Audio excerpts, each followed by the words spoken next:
President Trump's tariffs started taking effect this past spring.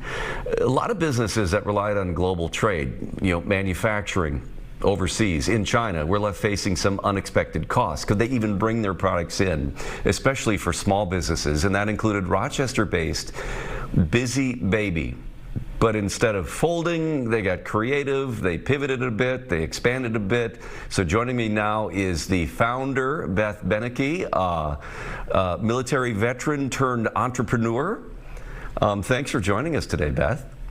Yeah, happy to be here. This is, I followed your story a lot this spring. I heard some interviews with you. First of all, explain to me and for everybody the Busy Baby products, when you started this company and what it is. Yeah, I started the company kind of by accident. 8 years ago, I had my first child and went out to lunch with some girlfriends who brought their babies, and the babies just did what all babies do, and that's drop everything on the ground.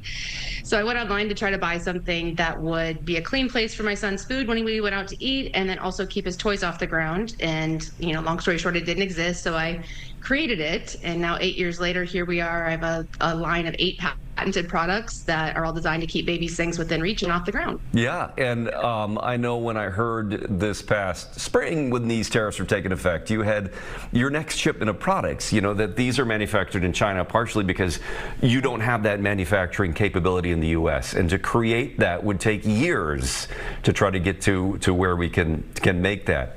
So you had a shipment that you couldn't afford to pay the tariff on bringing it in. What happened next? Well, we ended up leaving our products in China for about 8 weeks until the tariffs went from 145 down to 30%. And then I did a GoFundMe, and 600 plus people donated to help me cover that cost to bring some of that product into the U.S. And we were out of stock for 8 weeks. We didn't have any revenue coming in, all the same operating expenses. A lot of damage was done during that time. What's your current situation then as you continue to try to bring products in? What are you looking at right now? Yeah, right now it's a waiting game. Like I said, I've made a few pivots. Right now we're hanging by a thread. We are running a holiday survival sale, lowering prices so people can survive the holidays with the price of everything else going up, and also just to bring orders in to keep our lights on. But what I've done is I've got products in China still ready to come here, and I'm probably going to run out of stock again. But with the Supreme Court decision coming up, these tariffs very well could be ruled illegal.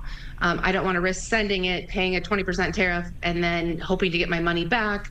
And I don't have the money to pay a 20% tariff either. Up until this year, we had no tariff on our products because they aren't something that can be easily made in the U.S.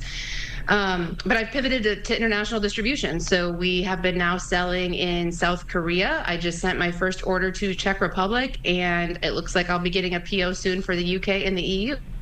So the silver lining of this whole mess is that I guess I'm becoming a global brand. Yeah, and that's something that wouldn't have been part of your plan. So even though you're dealing with some pain and uncertainty here, this has forced you to get creative. And how much has that expanded or helped your small business?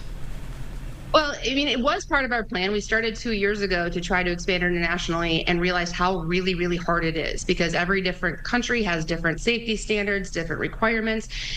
So we put it on the shelf because it's a lot to try to expand internationally. Now I'm doing it because I don't have a choice, and I'm learning a lot along the way.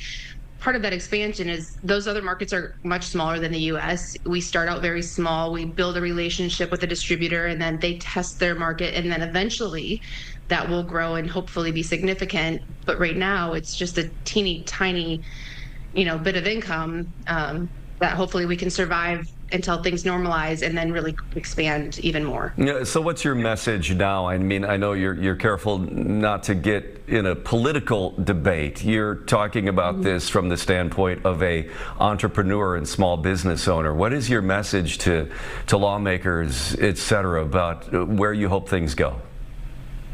Oh gosh, so many messages for lawmakers, but the overall message is, can you guys please work together to take care of your constituents? Because I'm not a Republican or a Democrat. I'm just an American small business owner, Army veteran, trying to make a living for my family.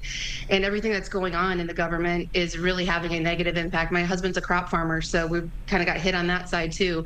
And it's just making life really hard right now. And I feel like a lot of our Congress people are busy fighting each other instead of fighting for us as their constituents. So my message would be, work for us, please. I mean, how much have you been able to reach out to folks, who have authority or sway in Washington to try to get that message heard? Yeah, I mean, I've been to Washington a few times. I've done a couple press conferences on Capitol Hill, one right before the Supreme Court hearing. I've been very involved. Senator Klobuchar and Senator Smith have both been huge advocates for small businesses being affected by tariffs from day one. My local congressman, I cannot get a hold of. I can't get a word with him. He is on the Republican side, so I can understand why he might not want to talk to me. But having those two senators and some of the others in the group that have been really advocating for small businesses has been helpful. And then having myself and some other small business owners speak out helps to educate not only the people in Congress, but Americans. Like, I've been trying to manufacture in the U.S. I would 100% do it if I could. But for a lot of reasons, I can't do that. So for now, we need some predictable policies so we can find a way ahead. Yeah, I think you said that we're just not equipped in the U.S. To manufacture, using some of the components that you use in your products, that we don't have that capability in the U.S. at this point? Well, that's just one small part of it. But the biggest part is for small businesses, using myself as an example, silicone manufacturers in the U.S., they do exist. But because the products are relatively inexpensive, they require you to make a lot of them so that they can make a profit for their own business model. And cost of business in the U.S. is much higher, not just because of labor, but property taxes, all the various insurance manufacturers have to carry.